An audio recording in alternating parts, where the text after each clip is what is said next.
strategi mencapai target Masjid Al-Ikhlas. Jadi target Masjid Al-Ikhlas ini adalah sesuai dengan anggaran dasar dan anggaran rumah tangga. Jadi pada intinya saya hanya menyampaikan bahwa apa sih yang mau dituju oleh masjid ini, yaitu yang dikaitkan dengan tujuan dari anggaran dasar dan anggaran rumah tangga Masjid Al-Ikhlas ini juga termasuk majelis ilmu, ya, majelis ilmu. Jadi kita tempat untuk mencari ilmu, saling memberikan, saling diskusi. Maka kesempatan ini diberikan kepada saya oleh Ketua DKM, Jadi pada intinya bagaimana kita mencapai target Masjid Al-Ikhlas ini supaya sesuai dengan yang dikehendaki oleh anggaran dasar dan anggaran rumah tangga. Ini adalah kerangka pemikiran bagaimana kita mencapai target daripada Masjid Al-Ikhlas yang kita cintai ini. Di sini ada 6 variabel, ya, 6 variabel. Kotak-kotak itu namanya variabel, ya Pak. Variabel. Sekarang kita akan sedikit menjelaskan apa yang dimaksud dengan variabel. Variabel itu kalau ada kubus itu kan ada 6 bidang, ya, 6 bidang yang membatasi. Variabel itu adalah kubusnya itu. Kemudian bidang yang membatasi itu ada atas, bawah, kiri, kanan, segala macam. Itu namanya dimensi atau pembatas atau elemen. Jadi di sini di diskusi ini ada 6 variabel. 6 variabel yang akan kita diskusikan di dalam diskusi kerangka pemikiran ini, bahwa di sini ada fasilitas masjid, itu variabel, satu variabel. Kemudian pelayanan takmir itu satu variabel. Kondisi lingkungan itu satu variabel. Kemudian variabel yang lain adalah kualitas ibadah, kenyamanan jamaah, kemudian kepuasan jamaah. Jadi artinya apa? Yang terakhir akan kita capai itu adalah kenyamanan jamaah. Kenyamanan jamaah. Apa yang menyebabkan jamaah itu nyaman? Yaitu ada 4 variabel. Variabel yang pertama disebutnya fasilitas masjid.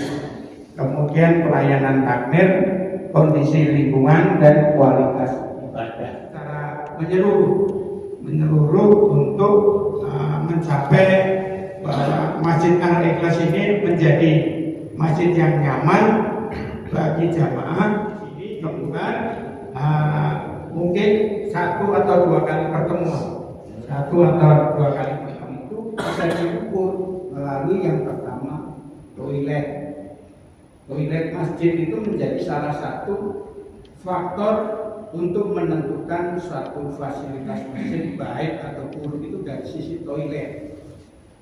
Dari toilet tadi kita bisa masuk ke tempat wudhu. Jadi tempat wudhu itu yang kita coba membahas satu persatu daripada fasilitas masjid. Mungkin hari ini kita diskusinya hanya fasilitas masjid saja. Nanti kalau masih ada waktu kita tambah lagi, kalau enggak kita sambung, ya. Kita sambung waktu berikutnya. Baik, rekan-rekan semua, kita masuk ke toilet. Jadi kalau kita pengen melihat fasilitas masjid kita baik atau tidak, kualitasnya, kita lihat dulu toilet pertama kali. Toilet di masjid kita ini apakah sudah bersih, terpelihara, terawat, atau tidak? Ada tempat sampah, ya? Ada tempat sampah. itu kurang terpelihara. Kalau perlu diskusinya hanya di sekitar ini tuh supaya jangan terlalu ini jauh ya, jauh supaya ini. Silakan kalau ada yang mau bertanya.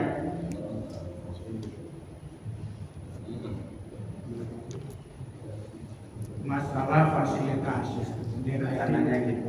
Karena nanti kita satu-satu akan kita bahas peran daripada kegiatan di fasilitas masjid ini.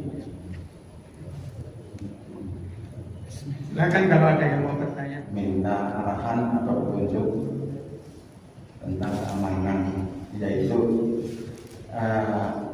SDM-nya ini kan yang kita dapat itu kita nggak tahu basicnya ya Pak ya, asal ada aja gitu, sehingga dalam praktek di lapangan ini menurut ketua DKM itu jangan tengah-tengok gitu, bahasa Jawanya itu jangan pelanggan promo dan apa itu kayak toko aja seperti itu. Nah ini apakah kita perlu dididik ataukah kita memang selektif dalam mencari tenaga gitu Pak? Seperti kayak di bandara kan itu memang sudah pilihan ya Pak ya. Nah kalau di sini ini kan repot kita, apa tiap hari kita selalu ngasih tahu bilanginnya, lama-lama kita capek ya Pak. Betul, dan itu nggak cukup sebentar, terus dan terus. Nah ini saya minta petunjuk seperti apa seperti umpamanya kebersihan pun di bandara itu cleaning service betul-betul ahli itu Pak. Kalau yang di sini kan kita melihat ya adanya aja seperti itu. Adanya. Mohon terima kasih Pak, pertanyaannya bagus sekali Pak.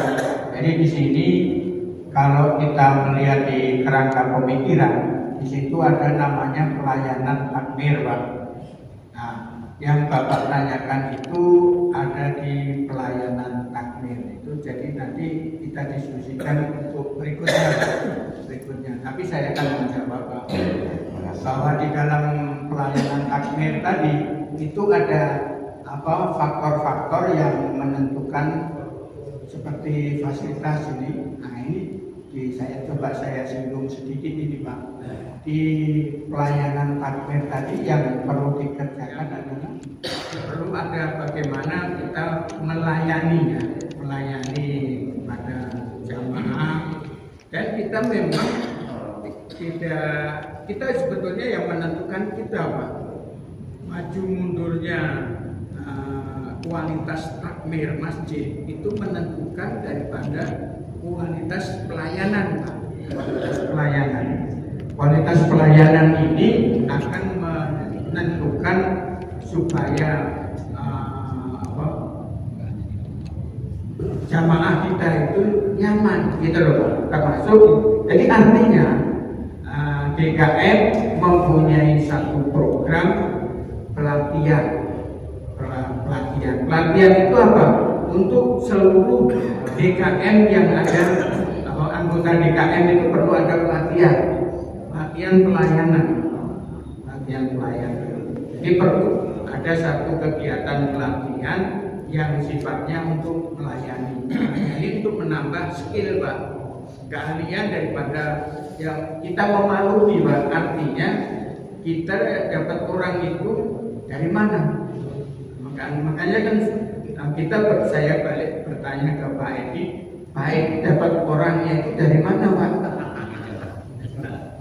Kan begini, di dalam satu kita menerima orang untuk menjadi duduk di suatu, itu kan sebetulnya kalau umum kan ada persyaratannya ya.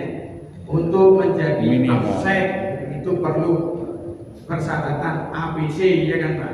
Nah, kalau di sini kan ini ada orang kasihan tanpa ada pelatihan, harusnya ada pelatihan.